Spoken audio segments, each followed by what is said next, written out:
Welcome back to another edition of our Health, Hope, and Happiness podcast brought to you by Stifel. On today's segment of Ask Dr. Steve, Dr. Steve Graef, owner of Mindurance, an organization for one-on-one mental health coaching to help coaches and athletes manage their stress and enhance their performance. Today's topic is both timely and important. It's on inclusivity and diversity in the workplace for several years. We know these have been like some buzzwords that have gone around here in Stark County, where CNA is located. Many of our area high schools have very diversified athletes, but many of our coaching staffs are still fairly Caucasian and lack some of that diversity. So we're going to take a look at that. And as usual, we will examine this topic from the perspective of our coaches, athletes, and parents. So Steve, before we kind of get started with the topic, you've mentioned in the past you've attended Lake local schools, you attended the Ohio State University. So how diversified were some of the coaching staffs you encountered at either of those schools? Yeah, well, it's good to see you again and happy to be back on the podcast. Starting off, I think it's important to expand a bit of our definition of diversity too, right? I think a lot of our heads tend to go to probably gender and racial diversity. However, also keeping in mind sexual orientation, physical ability, age, region, nationality. So there's a lot socioeconomic status. So there's a lot of elements wrapped up in diversity that we'll certainly try to speak to over the course of the podcast today. And yeah, we'll probably miss something. Diversity is not perfect. It can be a messy topic sometimes. It can be challenging to talk about. So hopefully we just give people a little bit of taste of some things that they can consider in their various roles, whether that be coach, parent, or athlete. So that's my little kind of initial informed consent. In terms of Lake, for a high school, you're often just going to be drawing from the local community. And Lake was a pretty homogenous community when it comes to racial diversity. In terms of socioeconomic status, there was a little bit more differences there. But for the most part, Lake was kind of a middle class, white, suburban area. And so you saw in the coaching staff and in the players a lot of that. So it was not very diverse from some of the more traditional ways of viewing diversity. When I went to Ohio State, that definitely changed. I mean, certainly you had much greater racial diversity because we were drawing from players in South Florida, California, Texas, in New York City, Chicago, the Carolinas. So you really drew not only kind of black athletes throughout the course of the country, but also white athletes that just had different upbringings that were less suburbia, less some rural individuals, rural Kentucky. So there was an opportunity to really exchange with other athletes. At the time, though, I'm 18, 19, 20 years old. You don't really appreciate the cornucopia of human beingness that's in front of you at that time. And you're still kind of stuck in some of your narrow minded ways of thinking and stereotypical ways of thinking. And certainly myself as a 42-year-old is not very proud of probably some of my perspectives and ways of thinking when I was 18, 19, 20. But fortunately, I've developed some open-mindedness over the course of my life and have really grown to appreciate other cultures, lean into other cultures for the depth and characteristics and the traits and the tapestry that is other cultures. Coaching staff did show more diversity than the Lake coaching staff did because I think, again, you're able to draw from beyond just the Columbus community. You're able to draw from individuals who are the best in their profession. And so you got to see certainly more racial diversity. There was socioeconomic diversity. I mean, an assistant in the weight room is not making the same amount of money as a tenured offensive coordinator that's been in and around the NCAA for a while. There was age diversity as well, some very new and younger coaches, whereas some individuals that have been coaching for 30 years in various roles. So a long kind of answer to the initial start, but that was back even before diversity was kind of as emphasized as it is now. So I think now, certainly at a collegiate level where you have a broader reach, it's and very importantly so, much more of a deliberate and intentional initiative and way of viewing how to round out a coaching staff in a very positive way. Yeah, well, thank you for setting up the framework today. That's great. You even made me in these last few seconds kind of think of diversity in a whole different way. And I think all of us can agree that our younger selves hopefully have matured and view these things a little bit differently. Um, I think we've mentioned in the past, you went to Lake, I went to Glen Oak. Glen Oak's always had a little bit more diversity in it. Again, just drawing on the makeup of the district. So I sometimes feel I was enlightened a little bit earlier or exposed to it a little bit earlier. But nevertheless, how your upbringing and all that also plays into effect. So, well, I'll be very interested to see how this conversation progresses today. We are going to transition to the parental side of things, which is where I usually hop in a little bit more. So how can parents use sports to raise their athlete to be more inclusive and respect diverse environments? And how can a parent maybe overcome their own bias, which we talked about earlier? Everybody brings their own experiences, their own backgrounds into every situation you encounter in life. Yeah, well, it's baby steps. We don't expect you to go from having no experiences to applying for the United Nations or something. But again, I think number one is people have diverse experiences. They're having diverse experiences with people they are comfortable with having diverse experiences with. So somebody who's 19, might have a fine time talking to a 75-year-old Walmart greeter, and no problems. Oh, Jeff's a great guy. I always love chatting with him. So it's not like people are completely closed-minded to any diversity. There are pockets of diversity in which people can be very open to. It's the ones that you are biased against, or not not being open to, or conversely overly positively biased too. We haven't really talked about that, but we can have a selection bias for certain things based on their characteristics as well, which may not necessarily be accurate. Tall people, tall individuals, for instance, have a positive bias towards them, a positive stereotype that if you're taller, you're more likely going to be a better leader.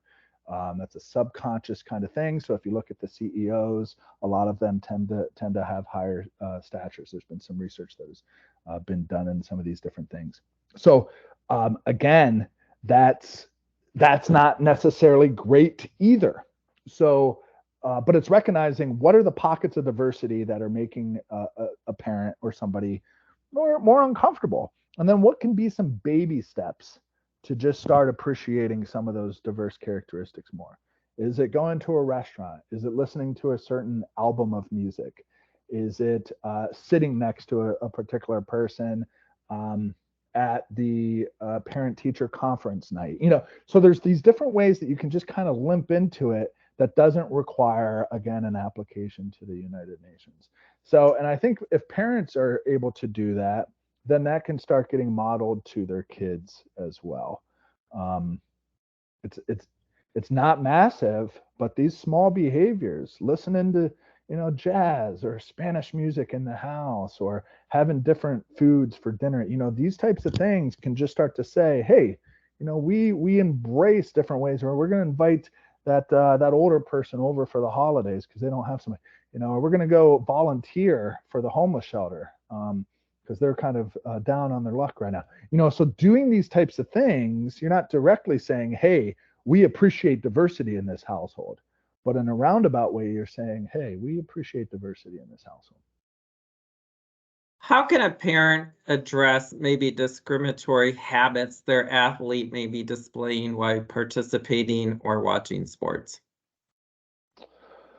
Yeah, well, again, you got to sometimes look at yourself, right? Is this a monkey see, monkey do type of a thing, where you are also displaying those types of behaviors. And so having some self-awareness there.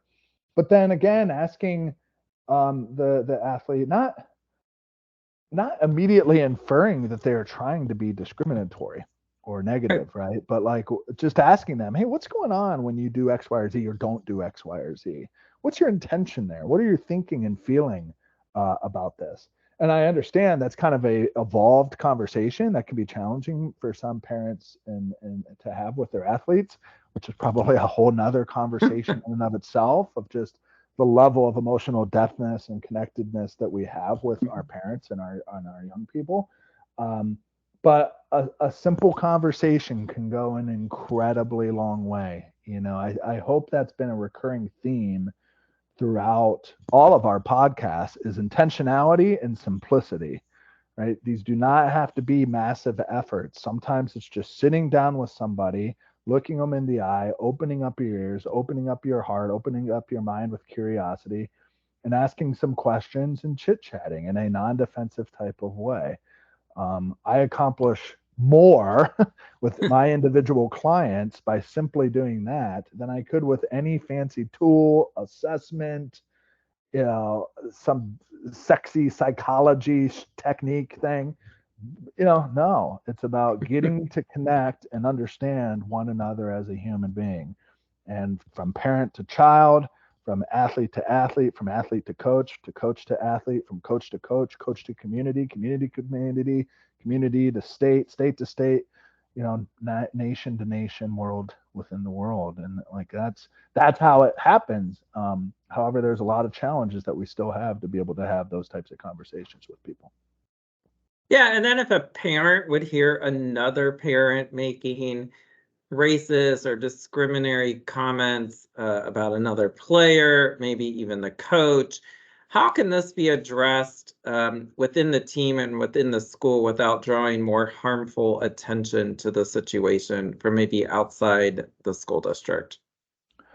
Yeah, I think there's an opportunity to talk with that particular individual who was saying those types of things that were triggering or noteworthy. Um, I I haven't always been great at this, but I can recall in kind of the past 10 years, more recent history, after I've become more open-minded, is as I would have acquaintances or friends that would say certain things that um, I didn't feel were very open-minded or that I personally appreciated, I would call them out on it. And I don't know if it changed their behavior, but the frequency in which they said those things in front of me did decrease. So, um, and I didn't come at them in a very negative, argumentative, Right. like "what's wrong with you" type of way. It was an inquisitive conversation, and like, hey, can we not use that language, because I don't think that that's helping us kind of grow closer as friends or as a community. And again, sounds super simple. It's hard. It's awkward. It doesn't feel great in the moment. But, you know, the other option is silence. And that doesn't accomplish anything either. And we always have these opportunities. Doesn't mean we're always going to say something, right? We're going to be mindful of what's going on in the moment. But I think something as simple as chatting with the person, not calling them out maybe right there in the moment, but maybe circling back around and having a quiet conversation to the side. You know, these are all options that are available to us as human beings. Yeah, and then the final question for the parental side, what can parents do if they feel their athlete is being treated differently by the coach based on their ethnicity or their background? Yeah, I mean, it's a tough conversation. But that would be, we we want to come at things with an open mind, and chat with the individual, the coach in this case, as far as what they feel like is going on, or the hangups of why their child might not be getting the playing time that they feel they deserve. And hearing the coach out, and if the statistics don't match, then there's an ongoing conversation that has the opportunity to be discussed. anything else you'd like to add, either on the coaches, the athletic, or the parental side, as we kind of wrap up this topic? It's messy. All of this is messy. I come on here, I act like this expert because I have this degree in this thing called counseling psychology, and and in a lot of ways, yeah, I am an expert, but I'm an expert in the process of having an open dialogue with individuals to establish trust and rapport, and to help people have an opportunity to think through what are the best strategies for their individual experience. And so on this podcast, we spit out simple answers to these complex questions, but really they are complex answers to simple questions. Right. And I think for the listeners out there who may be struggling with some of this, or questioning some of this, is the baby steps. Okay, baby steps. Educate oneself. All right, hopefully this conversation sparks some interest for people. There's other resources that are out there, and just take those baby steps. Take those baby steps, that intentionality to learn simple things that you can have in your tool set that can open your mind and to make these experiences of diversity overall more positive. Well, all right. As always, thank you again, Steve, for sharing your insights with us. Again, this was a tougher topic we tackled today. As always, if our listeners have any topics they would like to hear us discuss, please let us know. Otherwise, until the next time, we appreciate you listening to the Health, Hope, and Happiness podcast, brought to you by Stifel. Great. Thanks, everybody.